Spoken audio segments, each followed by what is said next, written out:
So what's up guys, meron tayong tatanggalin na naputol na bolt. So gawin natin, barinahan muna natin bago natin tatanggalin kasi gamitan natin ito.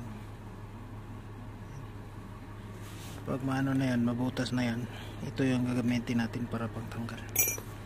Let's go.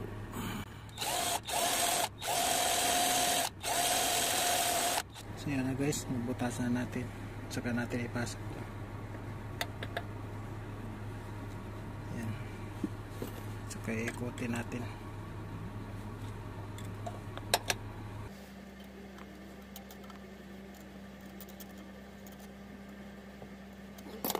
Tanggal.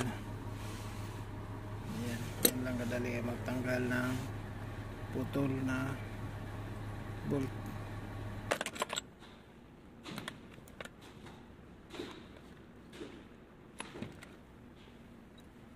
So yan na guys, ikabit na natin itong tornilyo.